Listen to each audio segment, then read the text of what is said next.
as mentioned by Senator Angara, he's really always there, no? To be a guide to everyone, no? Always willing to help anyone. And Mr. President, likewise, after my stint in the 15th Congress, when I was the chair of the Committee on Health, I had the chance to visit him. Being a motorcycle rider, I had the chance to go to the far-flung areas in the different parts of the country. And I was able to visit Mountain Province, Ifugao, Nueva Vizcaya, which are not often visited by national officials because of their distance. And I can remember Governor Caloy then, he was always pushing, always thinking of what we can do for his constituents in Nueva Vizcaya.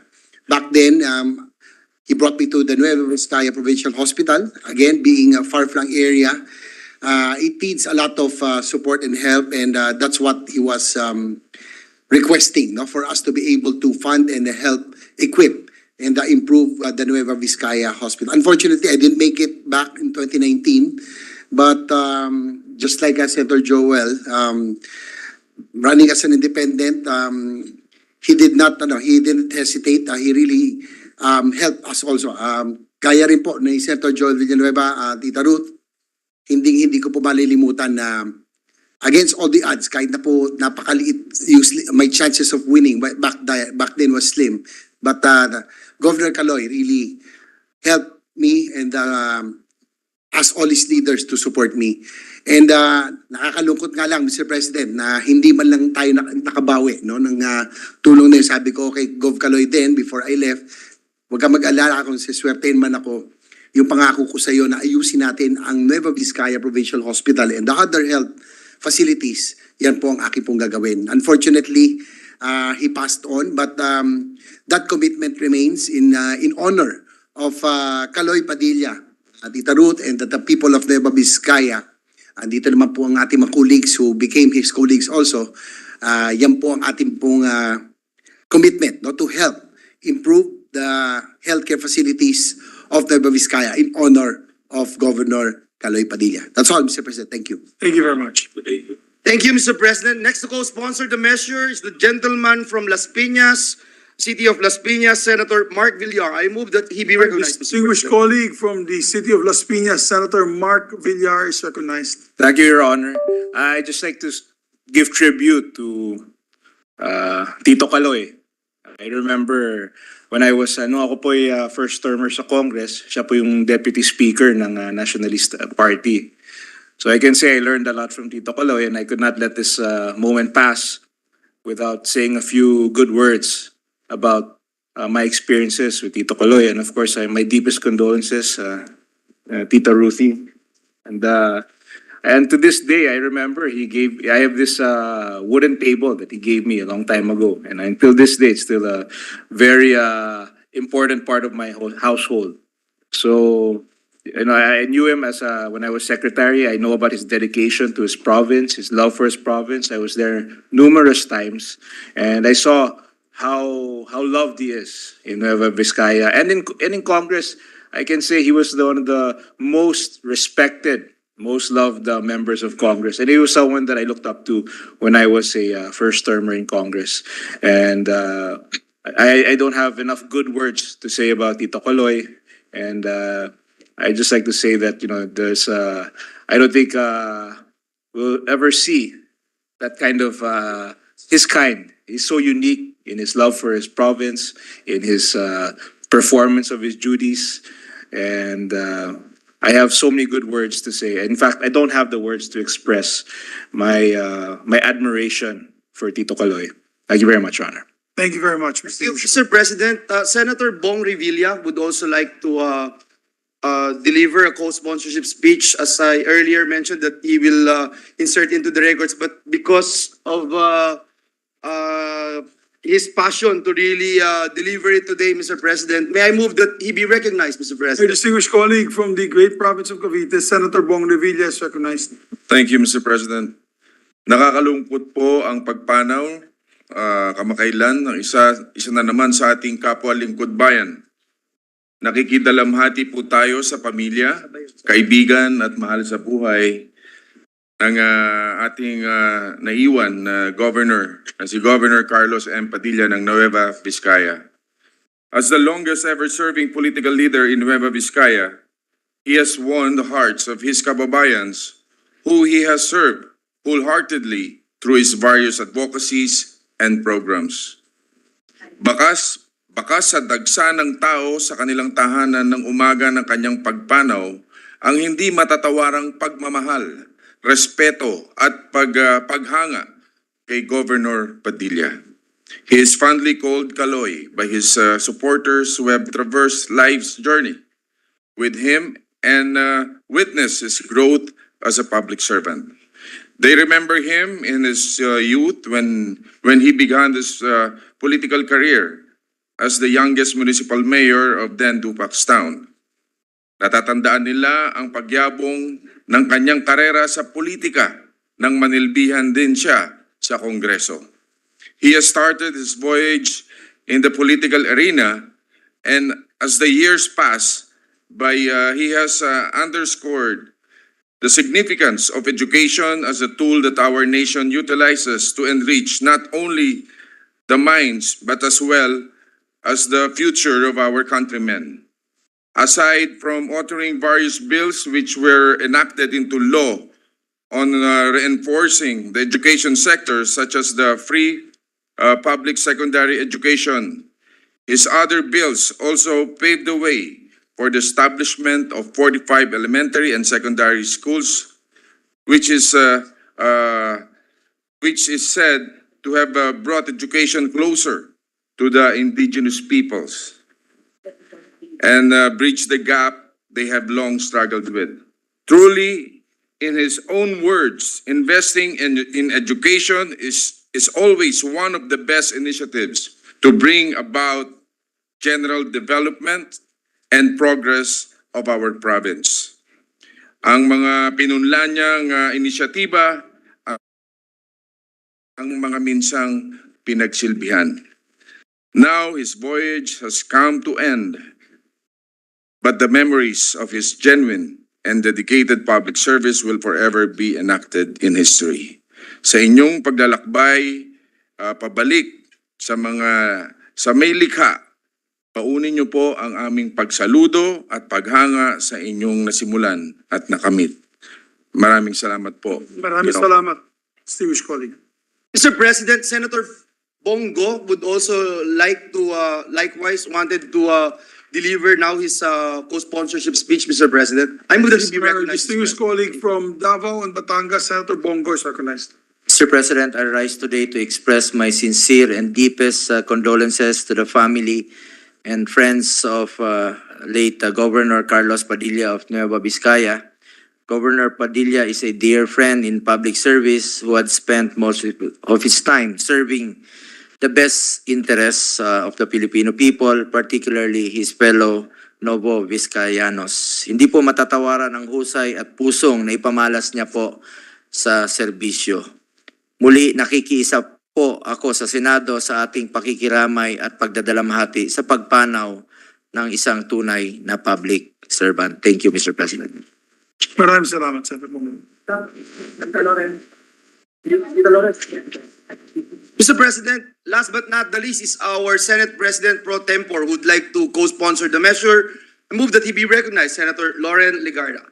Our distinguished colleague from the Republic of the Philippines, or one of our senior members, most senior member in terms of tenure in the Senate, is Senator Loren Legarda is recognized. Thank you. I will ensure my voice does not boom too loud. I deeply, sincerely apologize to my dear colleague, Senator Sonny Angara, if my voice was a bit loud.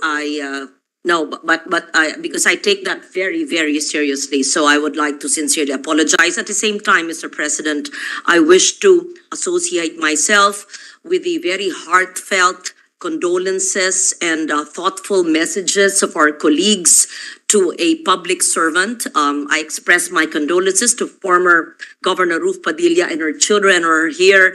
I am enthused and inspired to know that long time both Governor Ruth, former Governor Ruth, and Governor Kaloy Padilla had supported indigenous peoples workshops in different IP communities in the province of Nueva Vizcaya, at least 12, according to Governor Padilla.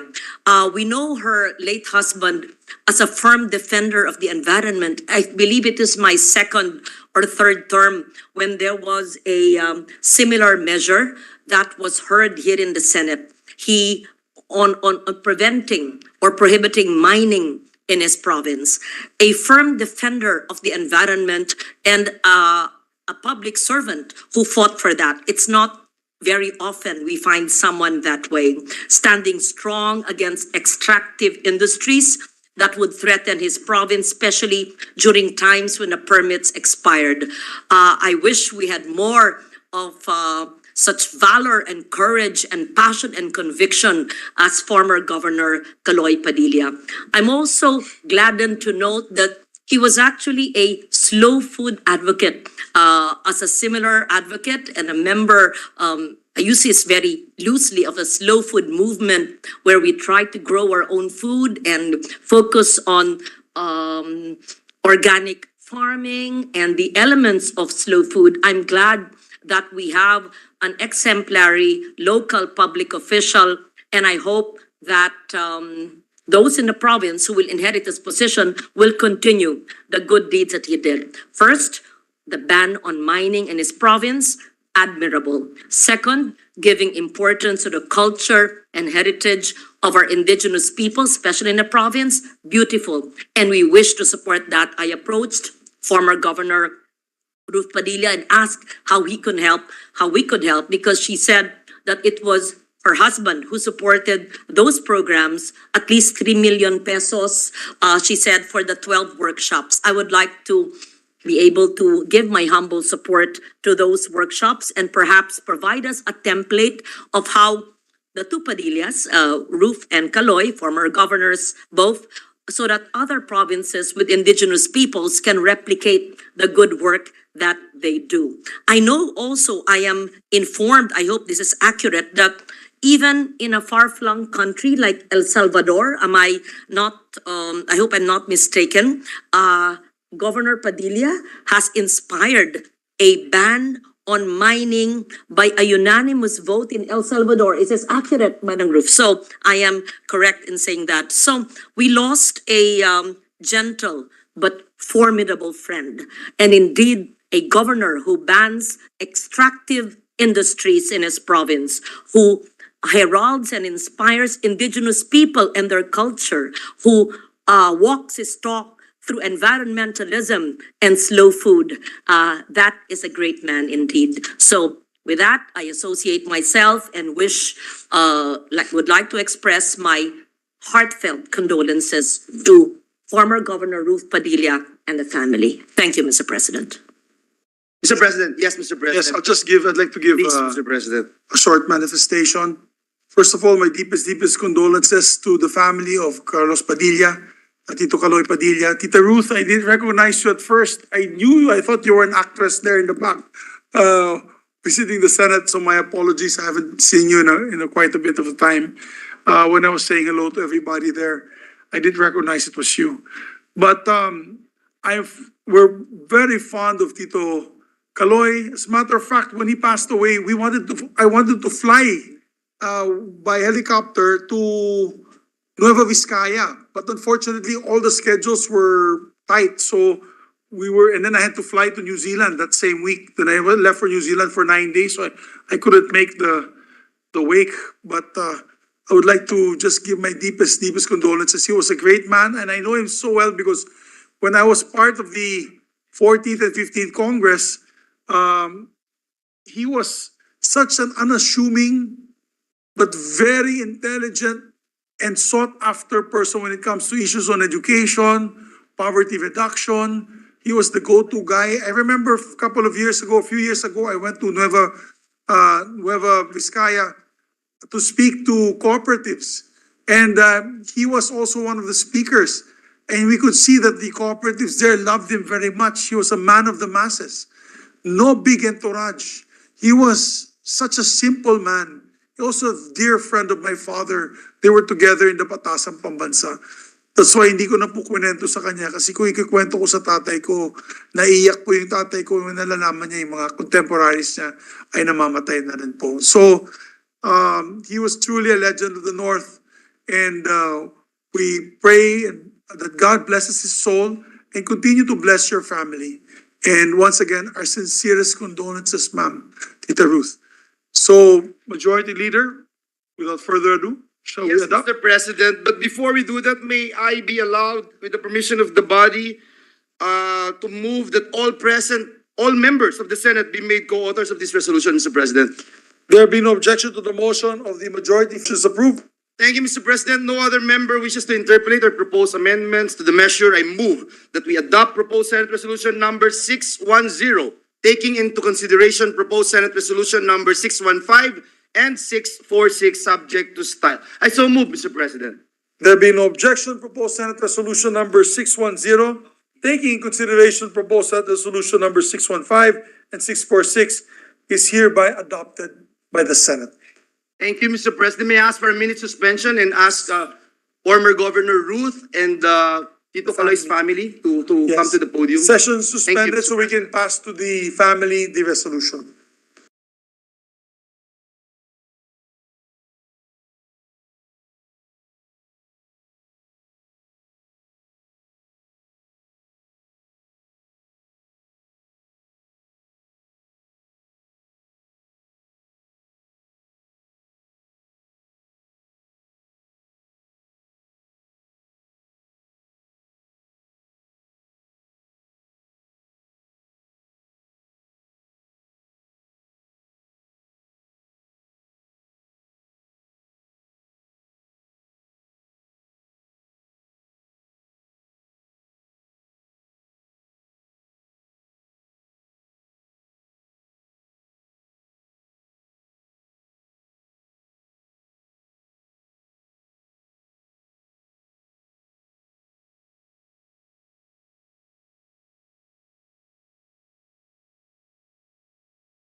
Mr. President, we are in receipt of a bicameral conference committee report on the disagreeing provisions of Senate Bill number 1594 and House Bill number 1171. This is the bill pertaining to One Town, One Product Philippines Act of 2023. And with the permission of the body, may we recognize the chairperson of the Senate panel, Senator Mark Villar, to give us the highlights of the conference committee report. The very hardworking, dedicated chairman of the Committee on Trade and Commerce. Boundary na. No other than Senator Mark Villar. Baka maharlika ang banggitin ko bigla. Puro maharlika lang Putok, lumalabas sa maharlika. bibig ko eh. Yes. Iba naman. Mr. Speaker. Iba naman na, Your Honor. Happy bill. Iba naman. Another happy bill. Yes, yes. So, Mr. President, the bicameral conference committee has successfully reconciled the disagreeing provisions of Senate Bill number 1594 and House Bill number 1171, which seeks to institutionalize the One Town, One Product Act. The versions of this legislation passed by the Senate and the House of Representatives working separately are in unison to institutionalize the One Town, One Product program of the Department of Trade and Industry. The reason behind the OTOP program is to support and empower local industries, particularly in rural areas, and create jobs and income opportunities for the people. By developing and promoting local products, the OTOP program encourages entrepreneurship and helps boost economic growth in the country. In the bicameral conference committee report, both parties agreed to adopt the Senate version as a working draft, noting that both bills have numerous common provisions and minor differences. Allow me to discuss them briefly as the lead conferee of the Senate delegation. First, on the objectives. The conferees agreed to include a new objective, which is to formulate a national OTOP strategic development plan. Within 1 year, the DTI, through the OTOP Program Management Office, shall develop a 6-year national OTOP strategic plan, hereinafter referred to as the plan, in consultation with concerned stakeholders, which shall be validated and updated annually. The plan, which shall be approved by the President of the Philippines, shall define the OTOP program's annual and medium-term targets, as well as develop and implement programs and strategies to support the OTOP program's thrusts. The plan shall also identify priority OTOP products and services which shall be characterized by high value added and have a high potential for attaining the objectives of this act. Second is the setting of qualifications for products to be included in the OTOP program. The conferees agreed to set qualification criteria for OTOP products to be established by the DTI and be consistent with the following elements: culture, community resources, connection, creativity, and competitive advantage. Preference shall be given to goods or services that form part of the supply chain of OTOP products. Third, on OTOP program components, the conferees agreed to include new additional program components, namely provision of market access and product promotion, where beneficiaries shall receive support in market access and promotion of products across different platforms. These platforms may include multimedia advocacy campaign, trade fairs, and OTOP Philippine hubs. The DTI, PIA, DOT, and PITC shall therefore implement a promotional campaign in local and international markets for OTOP Philippine products. And B, eligibility for government assistance, which includes a minimal set of rules and simplification of procedures and requirements for government agencies dealing with OTOP beneficiaries, and as provided under Section 4 of RA 9501. Fourth, on the creation and formalization of the OTOP Program Office, both panels agreed to authorize the DTI to create an OTOP Program Management Office, which shall oversee and direct the OTOP program on the national level.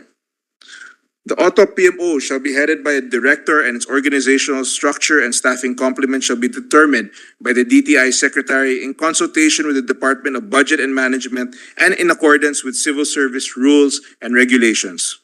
Notably, on the title of the bill, the conferees agreed to adopt the Senate version to read as follows: an act institutionalizing the One Town, One Product Philippines program, appropriating funds thereof, and for other purposes. Mr. President, distinguished colleagues, please allow me to thank you once more for your formidable support for the ratification of the disagreeing provisions of Senate Bill number 1594 and House Bill number 1171 pertaining to the One Town, One Product Act.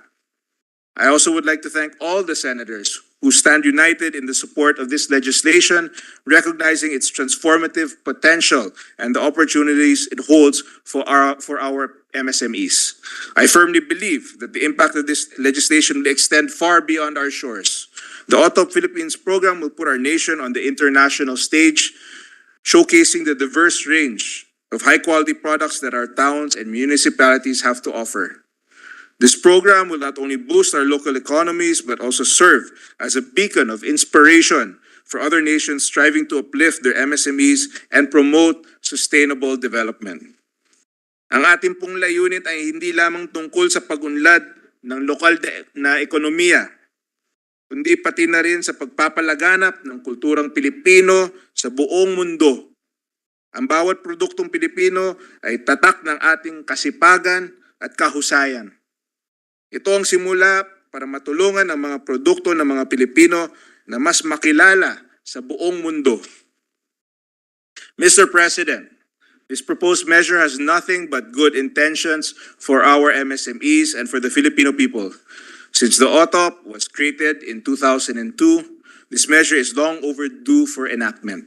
Now allow me to move for the approval of the Bicameral Conference Committee report on the disagreeing provisions of Senate Bill number 1594 and House Bill number 1171. Again, my sincere thanks to you, Mr. President, and to my distinguished colleagues.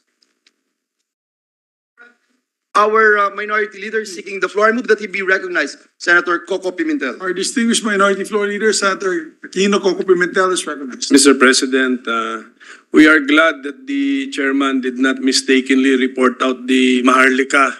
Otherwise, we could have voted no to this measure. But this is the OTOP, no? Very clear. OTOP, So, that's right. One yes, town, one yes, we product. give our thumbs up to the OTOP. Thank you very much, minority leader.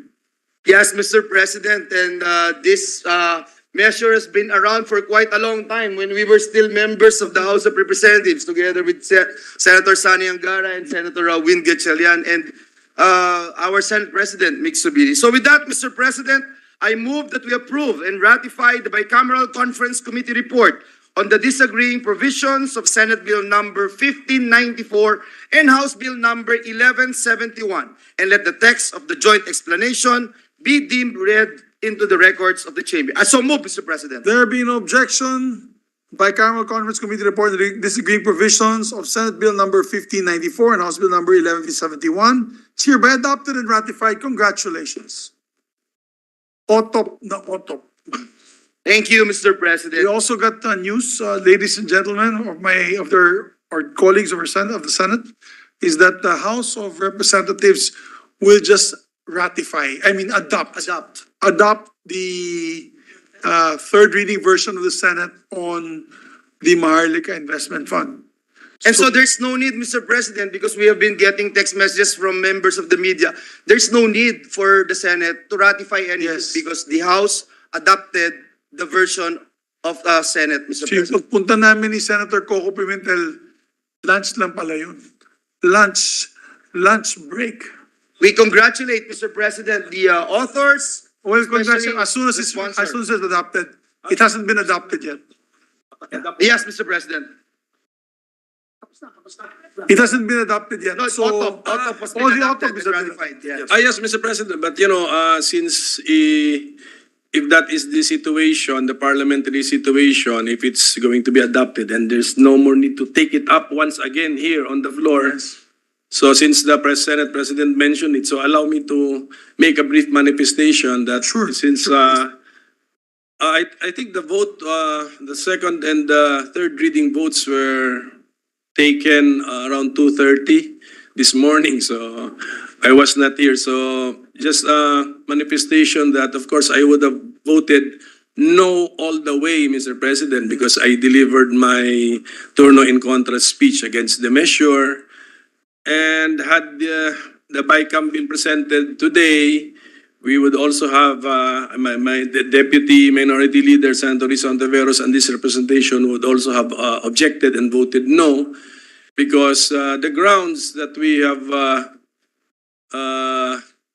used as our arguments, no surplus, no windfall profit, difficult economic situation, danger to corruption are still present up to this very moment. So I just want to make that of record, Mr. President, that Thank my vote on the Maharlika is no all the way, Mr. President. Yes, we'll Against- put that against- on record. Thank you, Mr. Thank you very much, our distinguished Minority Floor Leader.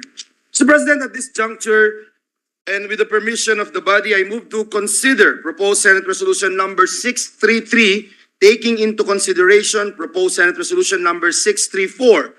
And for the Secretary to read the title of the measure, this is the resolution congratulating and commending the Philippine Arnis team. So move, Mr. President. There being no objection, motion is approved. We ask the Secretary to read the title of the measure.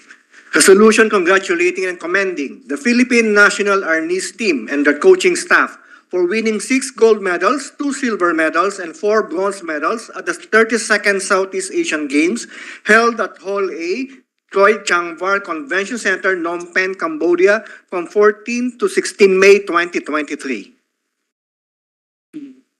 Mr. President, with the permission of the body, may I be recognized to deliver the sponsorship speech? Yes, our distinguished Majority Floor Leader is recognized to deliver the sponsorship. Thank you, Mr. President. This will just be very brief.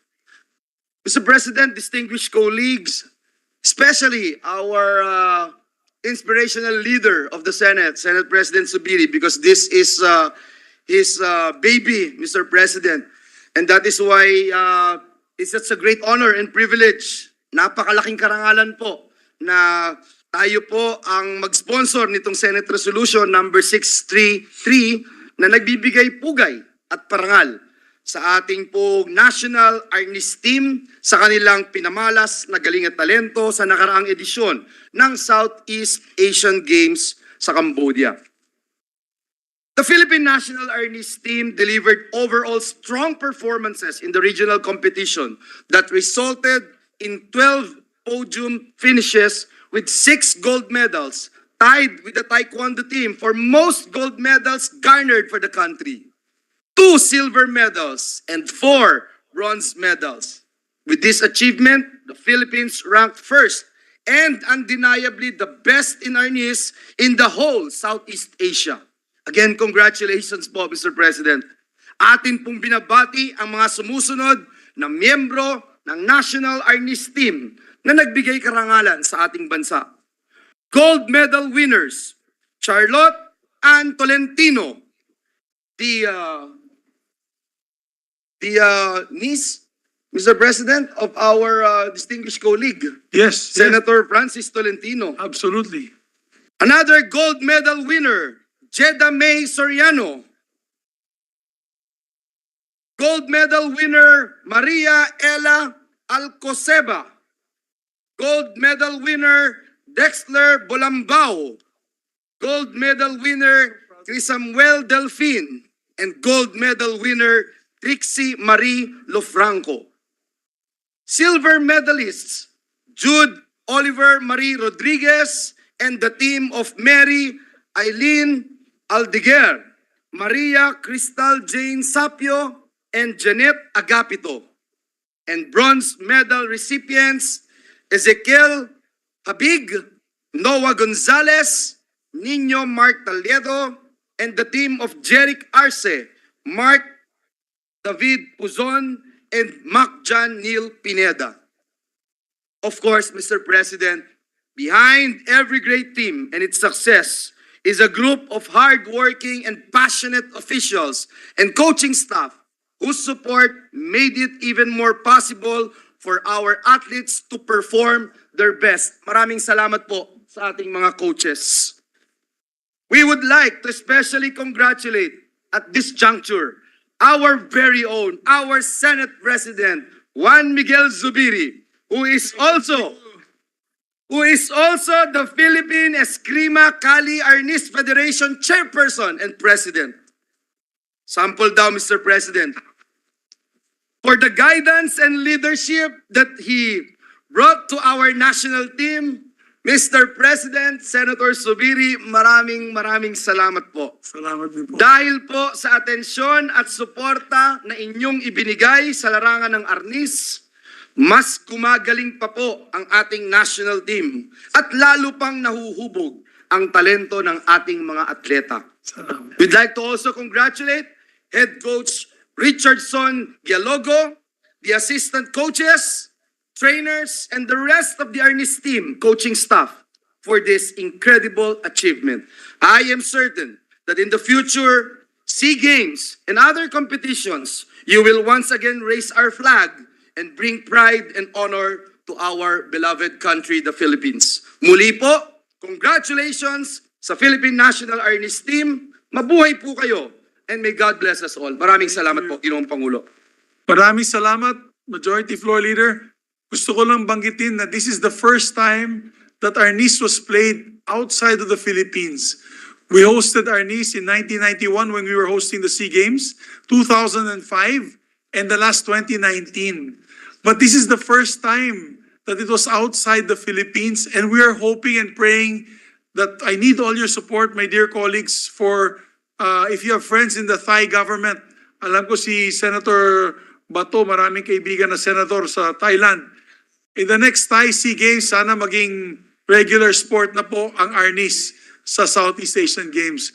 I am so proud of these men and women, young boys and young girls who fought hard. Many of them are 2 times SEA Games champions na po sa Arnis.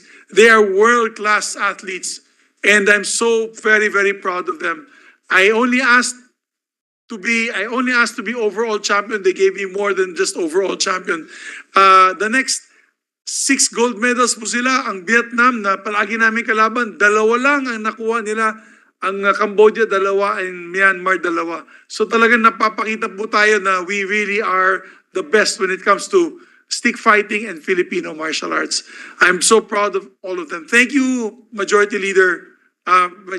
Yes, Deputy Majority Leader JV is recognized. Yes, Mr. President, first of all, I'd like to congratulate the Arnis team for bringing in the biggest haul of gold medal in the Southeast Asian Games. And of course, with you as their spiritual leader, Mr. President, talagang tumabo sila ng ginto. Pero just one observation, and I'd like to congratulate them.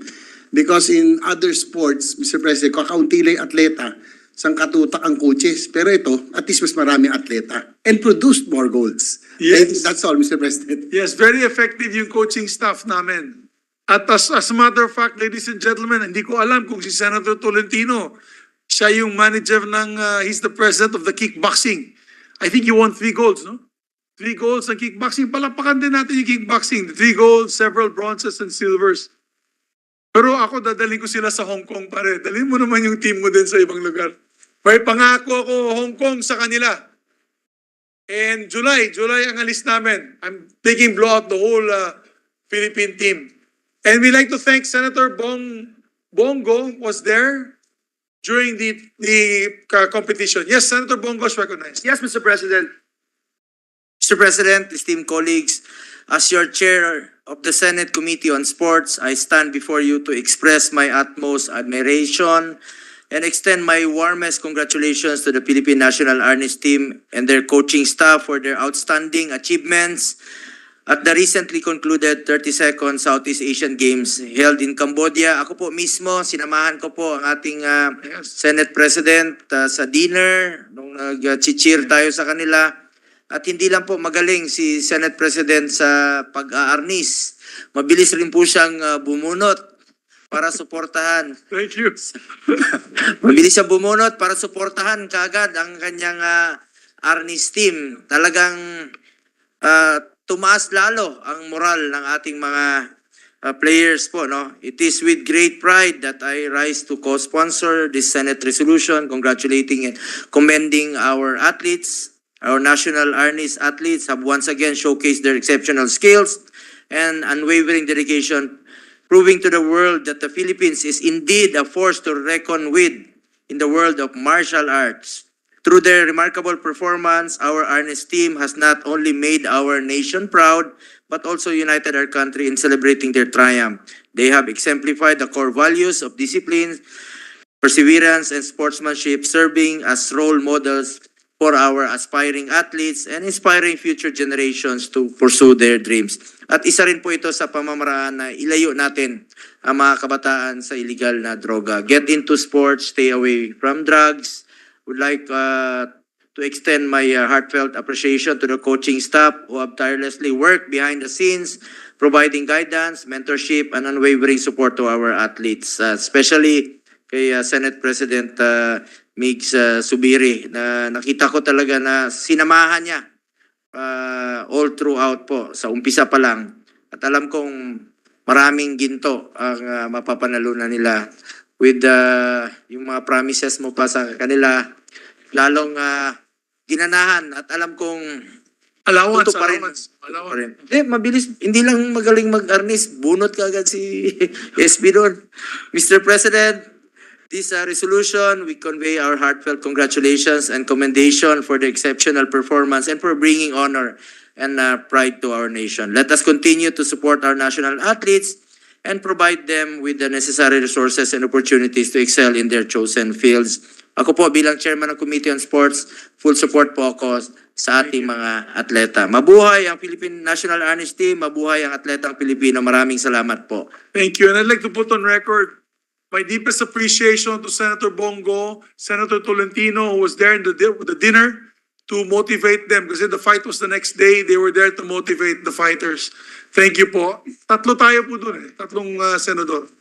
Mr. President, Senator Sani Angara is seeking the floor. I move that he be recognized, Mr. President. Our distinguished colleague from the province of Aurora, Senator Angara is recognized. Mr. President, I won't read the speech anymore kasi very comprehensive na po yung talumpati ng ating tatlong kasamahan, especially our majority leader. But I just want to say I'm so amazed that you have found time to lead this National Sports Association or NSA despite your hectic, busy, stressful schedule. So sana ma-appreciate din nila na you found time to fly to Cambodia and to lead them all throughout. And now, dadalhin niyo po sila sa isang bakasyon. Sa Hong Kong. Hong Kong via Tagaytay. So,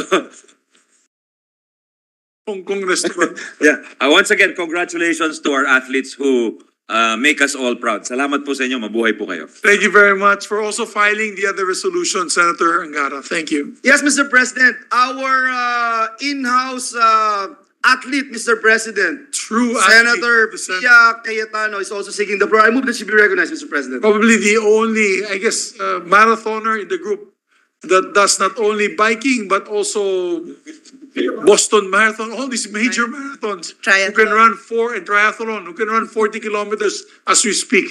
She can just go out and run 40 kilometers and come back still looking as fresh as she is. No other than Senator Thank Pia you. Cayetano. Thank you. Mr. President, I would just like to share also the pride I have with our national team. And not just the Arnis team. No, I know there are other teams here and there are others watching us. Maraming nakauwi na, so wala na sila dito. But what I wanted to add to what Senator Sani said, so that the Arnis team knows. I don't know what was going on in the Senate, but it was a typical hectic week for us. And I want to be sure that I say this in a politically correct way. I know there were a lot of challenges in Cambodia, let's put it that way.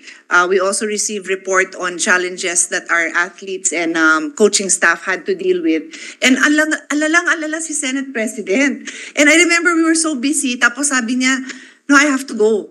Kailan? And then he was like booking a crazy flight that night and then coming back Monday, siya rin, fresh na. Nakita ko dito nung Monday na parang wala lang, no? But he really did that because he wanted to make his presence felt. Not just for you to give you moral support, but make it felt in the sporting world na the Philippine leadership cares about their athletes. Yeah. And that was really a wonderful signal, I think, Mr. President. And on that note, I know there are many resolutions, but dadagdagan ko rin na I've been in the Senate since 2004, and this is the first budget, the last few budget, but I think, and Senator Sani Angara will bear this out, because of the support that the athletes have had with your leadership and the leadership of our chairman of the Committee of Finance, we have put so much funding for sports, because there are many people in this Senate who believe that sports can really change lives, not just for a moment of fame, but really the lives that have been that have been changed because you have younger brothers or sisters or classmates who know that yung pala nagagawa ng sports, not just because you brought home a medal, but kids who don't have as much support at home. I know so many stories that they found that support and the love in with their teammates, with their coaches. And yung buhay na minsan parang walang direksyon, nagkaroon ng direksyon. So I can go on and on, but that's my way of thanking our colleagues also for the support that they've given to the athletes and telling our athletes that we will always be here to support you hanggat kaya namin. Thank you very much, Senator Pia. And also for the record, the Philippine team, not only the Chinese team, did very well, Majority Floor Leader, my dear colleagues. Number 5 sila. The Philippines was ranked 5. It's one of the highest rankings we've had aside from hosting. Kasi in hosting, number 1 palagi yung host eh. Pero itong SEA Games, napakagaling ni Bumble Tolentino, our chair or president of the POC, the brother, I don't know if it's the better one or the good one of Senator Tolentino, but we did very well. By 6 goals. What? Yes, Mr. Yes, the surplus, and the surplus, the gold medal, surpassed by 6 goals. And if you look at, and again, there's a tremendous pressure, my dear colleagues, on the sports politics. If you look at the silver medals, we won almost, we had the most number of silver medals. I think 89 or almost 90 silver medals. So that could have been golds. We could have been number 1. But of course, many of the sports was subjective. The rest is history. But kaya napakahalaga sa martial arts na you dominate your fight. Para sa ganun, talagang clear na panalo. So thank you very much, Majority Leader. Thank you, Mr. President, and I think it's also important to note so that the athletes, our athletes here inside this plenary would know that during your games, we would suspend sessions just to watch you guys and support you. That's So, true. Monday and this is perhaps Tuesday. the most supportive Senate in the Philippine sports history. Sumisigaw tayo dyan sa baba. And with that, Mr. President, and with the permission of the body, may I move that all members of the Senate be made co-authors and co-sponsors of this resolution. So move, Mr. President. There being no objection to the motion of the Majority Floor Leader, I am proud to make this motion. I know there's a conflict of interest being the president of the NSA, but I'm just very proud that our men and women in the SEA Games did so well. With that, there being no objection, the proposed Senate Resolution number 63. Mr. President, my motion is just to include Yes, and all members. all members of the Senate be made Be made co-authors, co-author. Mr. President. Yes, Mr. there being no President, objection. Mr. President, So moved. I know you're so excited, Mr. President. I just realized there's so Mr. many more Yes, resolutions. Mr. President, but Senator Bong Revilla Jr. would also like to insert into the record his co-sponsorship speech. Let it be manifested, Mr. President. Ang ating panday ng Senado, magaling yan sa espada. Yes, Mr. President. Magaling sa Mr. espada. President, no member wishes to interpolate or propose any amendments to the measure. I move that we adopt proposed Senate Resolution number 633, taking into consideration proposed Senate Resolution number 634, subject to style. I so move, Mr. President. There being no objection, proposed Senate Resolution number 63, taking consideration proposed Senate Resolution number 634 is hereby adopted by the Senate. Maraming salamat. Mr. President, thank you, Mr. President. With the permission of the body, I move to consider proposed Senate Resolution number 619, taking into consideration proposed Senate Resolution number 621, 622, 623, 625, and 640 for the Secretary General to read the title of the measure. This is the resolution congratulating and commending the members of the Philippine team in the respective sports. Yeah, So before I moved. recognize the Secretary, so that we'll do all of these sports and then we'll have a photo op right after. Yes. Batch per batch. So there be no objection to the Majority Leader's motion. Motion's approved. Secretary, please read the title of the measure. Resolution congratulating and commending the members of the Philippine team who have won in their respective sports categories, thus bringing the country's medal haul to a total of 260 medals during the 32nd Southeast Asian Games held on May 5 to 17, 2023 at Phnom Penh, Cambodia. Majority Leader. Mr. President, to sponsor the measure, may we recognize our principal, Mama Bear, Senator Cynthia Villar, to deliver his sponsorship speech. So move, Mr. President. Our distinguished colleague from the city of Las Piñas, no other than Ma'am Cynthia Villar. Senator Cynthia Villar is recognized.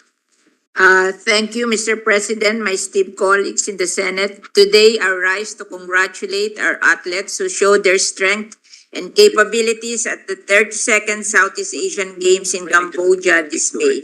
They brought home a total of 260 medals, 58 gold medals, 85 silver medals, and 117 bronze medals. And those are not just their win, it is a win for all of us. The medals they won are a sign of their hard work and perseverance. They show us that if we work hard, stay focused, persevere, and have teamwork, we can achieve great things. Our athletes have made us proud and have shown in the world what Filipinos can do. Our Filipino athletes are now inspiring many of us, especially the young ones, to dream big and work hard.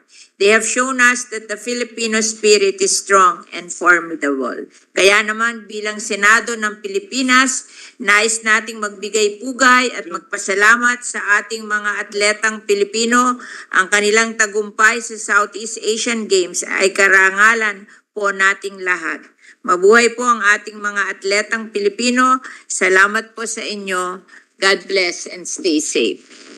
Thank you, Maraming Mr. salamat, President. ma'am. Mr. President, Senator Bato de la Rosa, this representation, and Senator Sani Angara would just like to insert into the records our co-sponsorship speech, Mr. President. Let it so Take note of the manifested. manifestation. Thank you, Mr. President. Mr. President, next to co-sponsor the measure is our chairperson of the Senate Committee on Sports, Senator Christopher Bongo. I move that he be recognized, Mr. Our President. distinguished colleague, Senator Christopher Bongo, who also went to Cambodia to cheer on several of our teams, taekwondo, basketball, he was in a lot of Arnis, is recognized.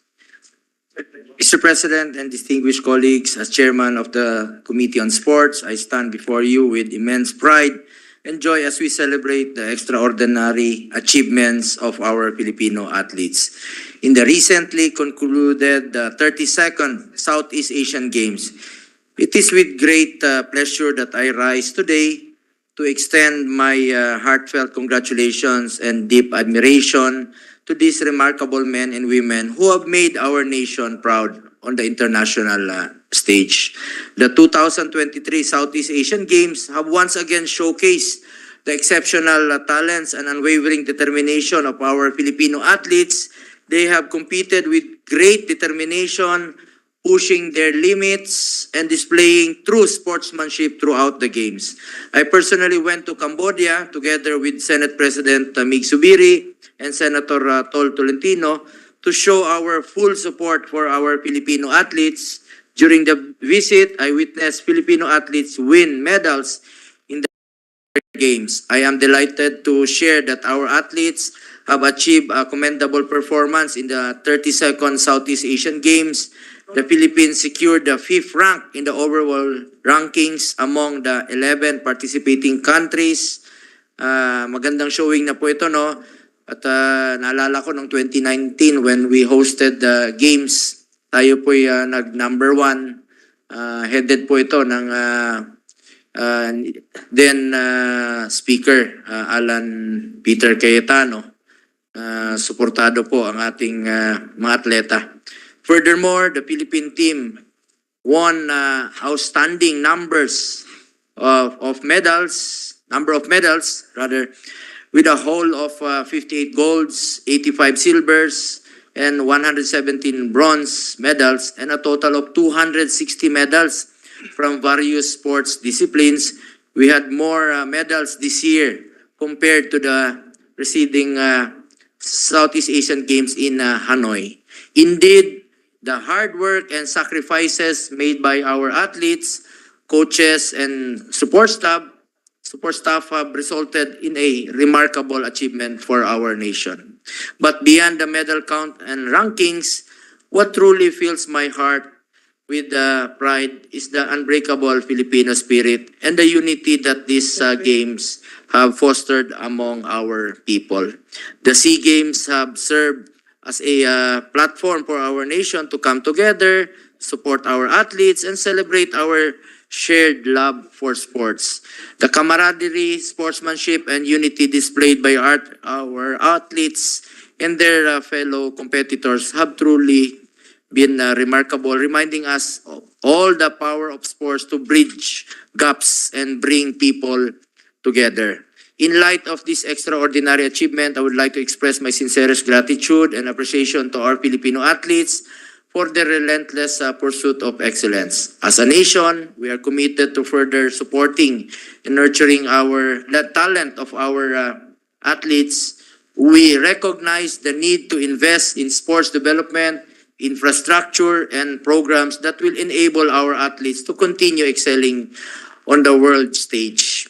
As Vice Chair of the Committee on Finance, with the support of our Chairman, Senator Angara, and the entire Senate, we have successfully included budget for the participation of our athletes in international competitions, such as the Southeast Asian Games. We are committed to support grassroots sports development to encourage our youth to engage in sports and hopefully be future medalists for our nation. I would like to reiterate that I will work to champion initiatives that will uplift the state of Philippine sports and provide our athletes with the resources they need to reach even greater heights. Once again, congratulations to our Filipino athletes for their outstanding performance in the 32nd Southeast Asian Games. Your achievements have brought immense pride and honor to our nation. May your success inspire future generation of athletes and serve as a testament to the incredible potential that lies within the Filipino spirit. Mabuhay ang atletang Pilipino, mabuhay ang Pilipinas. Thank you, Mr. President. Thank you, Mr. President. Thank you very Senator much. Bongo. Mr. President, Senators Revilla, Padilla, and Estrada would also like to co-sponsor the measure and and they are requesting that their co-sponsorship speech be just inserted into the records. Thank you. Mr. President, I also would like, with the permission of the body, I would like to move that all members of the Senate be made co-authors and co-sponsors of this resolution. So, There Mr. being no President. objection, motion is approved. Thank you very much, Mr. President. No member wishes to interpolate or propose amendments to the measure. I move that we adopt proposed Senate Resolution number 619, taking into consideration proposed Senate Resolution number 621, 622, 623, 625, and 640, subject to style. I so move, Mr. President. There being no objection, Senate Resolution number 619, taking consideration all the aforementioned other resolutions, is hereby adopted by the Senate. Thank you very much and congratulations to our athletes. Mr. President, not too long ago, we represented the country in Southeast Asian basketball, Mr. President. Not too long ago, Mr. President. You were an athlete. You were in the team. I represented the You were country, the Mr. basketball team, President. the majority floor leader. Mr. President. So, And you know, one thing that is just stunning about this last games in Cambodia, we beat Malaysia